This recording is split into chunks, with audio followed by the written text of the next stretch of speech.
Jump cut me over to number 7. Sorry about that. I thought it might be a good idea just to make a separate video for this. So if you're interested in doing number 7, first thing I want you to notice, we have two equations. First one, that one's a circle. If we were to write it out expanded, like with numbers that you normally don't write, here's what we got. So this is a circle centered at 0, 0. Its radius is the square root of 17. It's just slightly bigger than 4. So if we were to sketch it, oh boy. Yeah, that's a circle. This second thing, we're looking for where they intersect. This is a line. Slope is negative 1/4. Its y-intercept is 0. Slope of negative 1/4, down 1, right 4, or up 1, left 4. Now, I'm not doing a very good job of drawing on my computer, but you get the idea. Or maybe you don't. Well, whatever. We're going to do this algebraically, or at least I'm going to get it started for you algebraically. And I guess I could just do the whole thing if you're interested. So pause at any time if you want to try to finish it, but I'll just go through and do the whole problem. Since this is a system, we're not going to do it graphically. You can do substitution or elimination. In this case, I think our best bet is substitution. Why substitution? Sorry. Oh, gee. Oh, dear. Because part of the equation, one of the equations, is already by itself. Y is already by itself. So we can substitute y in the other equation.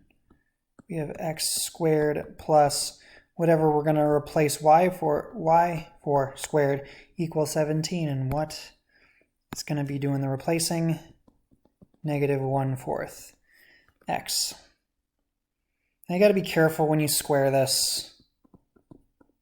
It's going to be 1/16 x squared because you're going to, the negative times itself is going to make it positive. 1/4 times 1/4 is 1/16, and x squared is x squared. I would keep it as a fraction. This is going to be easier to see, especially if you're not using a calculator, with fractions instead of decimals. We have a whole x squared, so 1x squared. I'm going to do the work over here on the right.